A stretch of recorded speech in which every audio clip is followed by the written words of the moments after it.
All right, well, good afternoon, everybody. You know, today is the day that I've called the legislature back into session to deal with this issue related to the general fund, primarily Medicaid, but of other things that are related to general funds funding. The House, of course, also will be electing a new speaker, and I met a few minutes ago with who probably will be the new speaker. Representative Mac McCutcheon, and I met with him, and on the phone I had the President Pro Tem of the Senate, Dale Marsh, and we spoke and we talked about what some of the things that we thought would happen over the next few days. I have toured the state the last 2 weeks, going particularly to areas that are affected by Medicaid funding.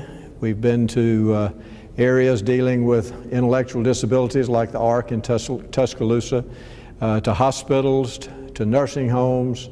We went to some mental health facilities across the state. And so we really wanted to see why we're pushing this so strongly. And it's always about the people. It's always about particularly the children of this state, the 500,000 children who were born into poverty through no fault of their own. Those who really need health care. And I want the legislators to think about them when they're trying to come up with a long-term solution to fund the general fund, but primarily Medicaid. So I'll open it up now for questions. Well, I'm cautiously optimistic, but I'm always optimistic. I believe that there'll be several things that will be taken up. One will be the BP funding. That'll come out of the House, and if we can solve that, then that will help us pay off debts, but it also will help us with funding for the 2017 budget dealing with the general fund, especially Medicaid.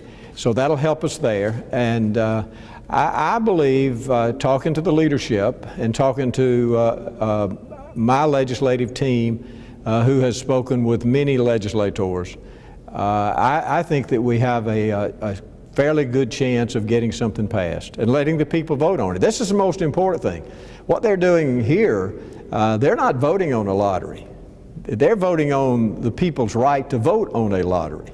And so the people who are watching out there need to get in touch with their representative or their senator and just say, please let us vote on it. Let the people decide. And whatever the people decides, then we'll go by that. Governor, the second item in your call leaves the possibilities kind of open. It doesn't mention BP by name. Are there other possibilities for some funding? There's talk of possibly a gas tax bill floating around. Well, the gas tax would have to start in the House, and it would have to pass the House first because it is a revenue-producing bill. I made that open-ended, primarily dealing, though, with infrastructure in Mobile and Baldwin counties if we solve the BP issue. That's what it was primarily for. Now, if you went down the road and interpreted it as being something related to a gas tax, that would obviously have to be started in the House, passed by the House, and go through the Senate. So there are a lot of obstacles there. That is not the highest thing on our agenda. The number one thing on our agenda is allowing the people to vote on a lottery so that we can long-term fund the general fund. Governor, have you talked to the Democrats about your lottery bill, and where do they stand? We have not. We've spoken with some, but we have not spoken with them as much as we have.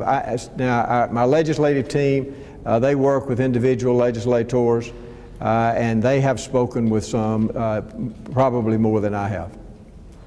Governor, do you believe that there's more of a chance to see a BP bill make its way through during the session, or a lottery bill this time? I hope both. My push is for a clean, simple lottery. Clean, simple lottery that has been proposed even in the past by Democrats.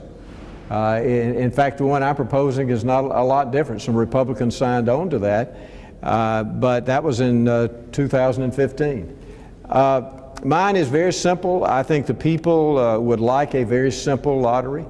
I think that they will understand it, and they will not think that there may be some other things hidden in it, because it is so clean and so simple that there's not anything hidden in it. If we don't get a lottery, where do we go from here?